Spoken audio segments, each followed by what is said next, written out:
Hi, I'm Pastor Bill. Welcome to Lesson 8 of our study on the Sermon on the Mount. Welcome back. We're glad you are here with us. If you haven't seen the other lessons, in the content description portion of this video, I will have links to the other lessons. Today we're going to talk about treasure, money, savings. I'll be honest with you. This COVID pandemic has hurt many people financially. My household is one of those. We've lost income. We had some investments that were pretty much destroyed. Lost a lot of retirement investments as well. And that worries us. Brings to a question though. We are told not to store up our earthly treasures. What does that mean about our savings and our retirements? What is Jesus really saying to us? We continue our lesson at chapter 6, starting at verse 19. Do not store up for yourselves treasures on earth, where moths and vermin destroy, and where thieves break in and steal. But store up for yourselves treasure in heaven, where moths and vermin do not destroy, and where thieves do not break in and steal. For where your treasure is, there your heart will be also. The eye is the lamp of the body. If your eyes are healthy, your whole body will be full of light. But if your eyes are unhealthy, your whole body will be full of darkness. If then the light within you is darkness, how great is that darkness? No one can serve two masters. Either you will hate the one and love the other, or you will be devoted to the one and despise the other. You cannot serve both God and money. Therefore I tell you, do not worry about your life, what you will eat or drink, or about your body, what you will wear. Is not life more than food, and the body more than clothes?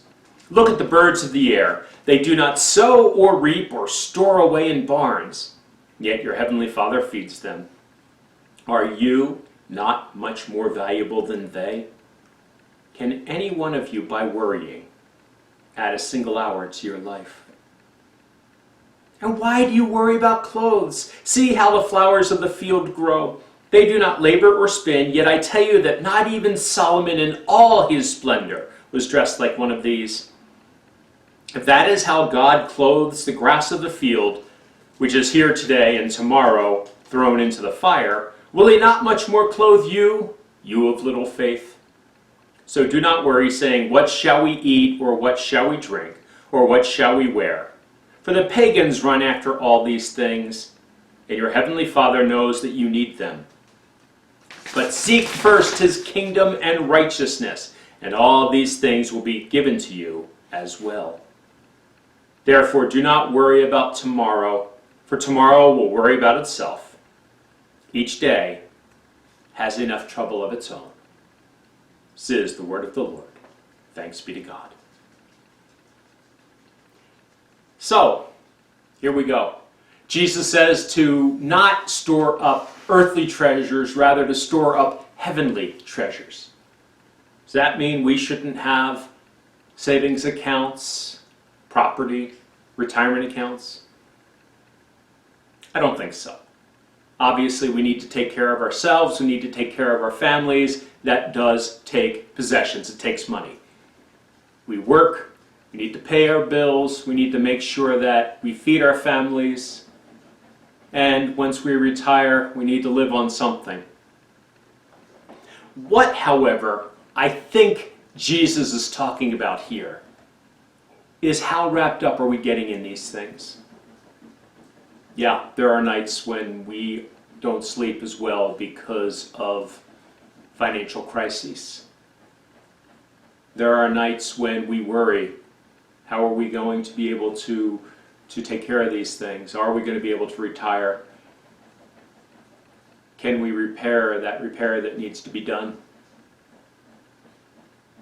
How are we going to make ends meet when income was reduced during the pandemic? And it happens to everybody. We all have those worries.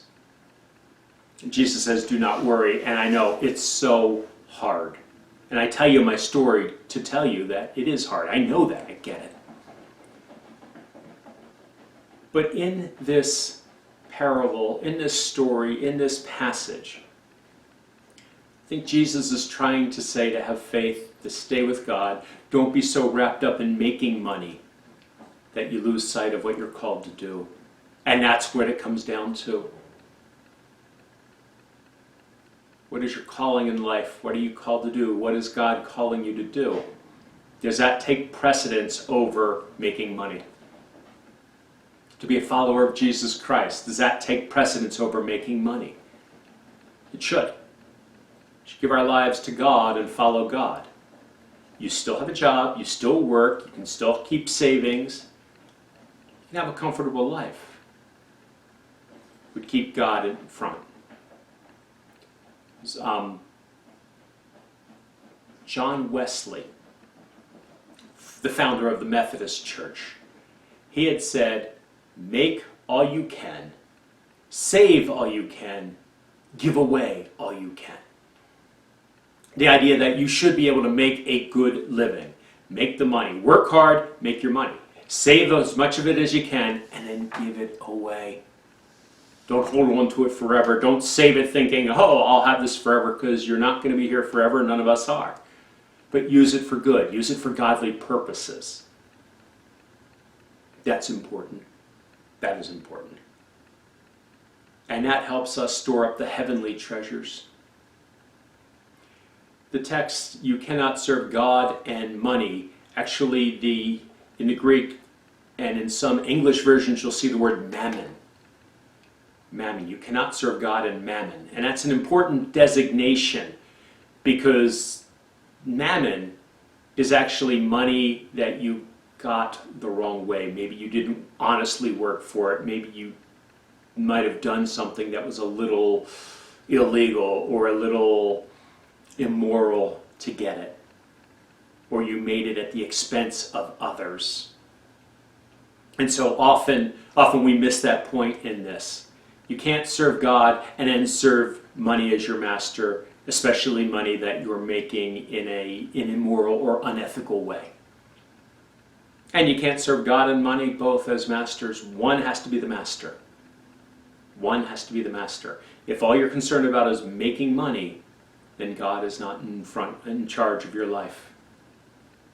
And that's where Jesus is trying to get to this. Trying to get this. And then he talks about light. Talks about light in your eyes. If your eyes are healthy, the light's in you. Do you ever look into somebody's eyes and you see them bright and full of life and energy? You ever looked in somebody's eyes and they were dark and cold? Even feeling a little bit of evilness? It's kind of scary when that happens. I've done that. And you kind of wonder about somebody. Usually I pray for them.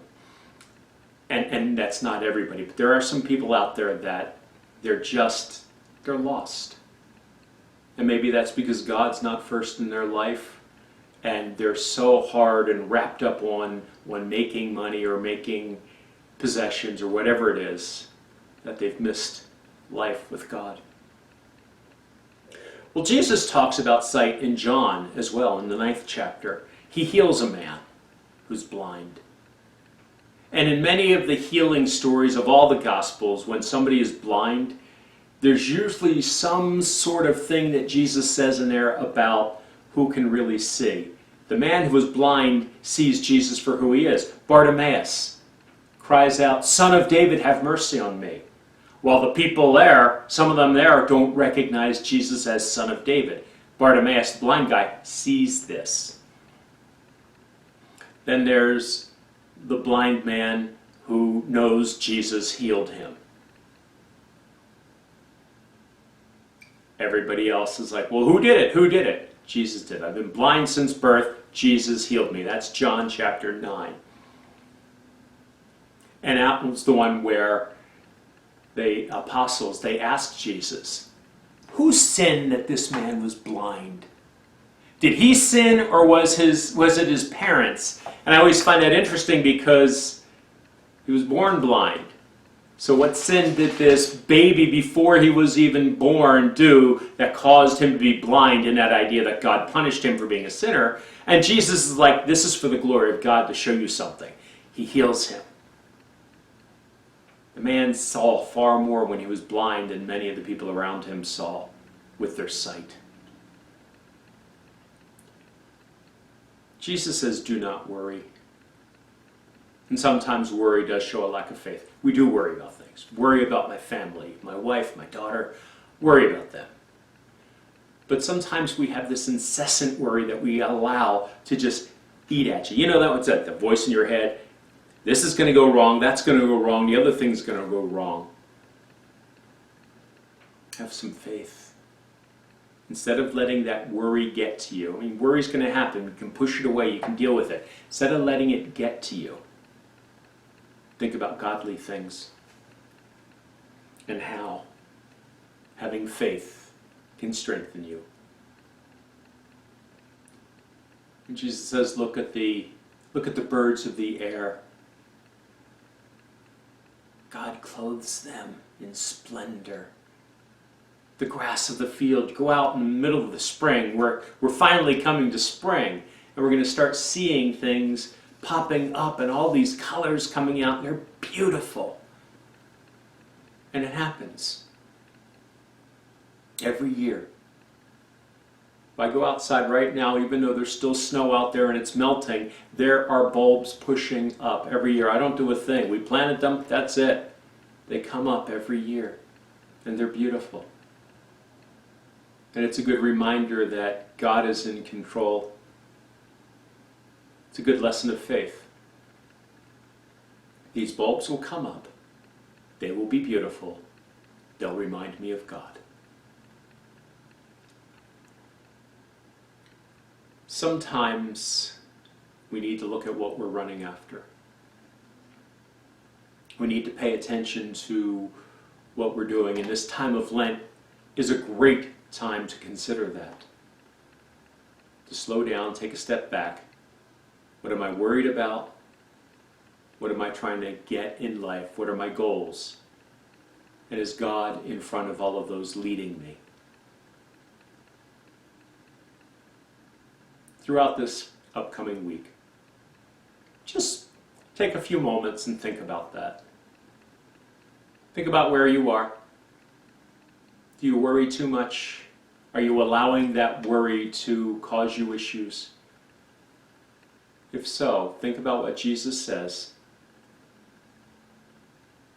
And then go look at some flowers of the field. Thanks for being with me today. Peace.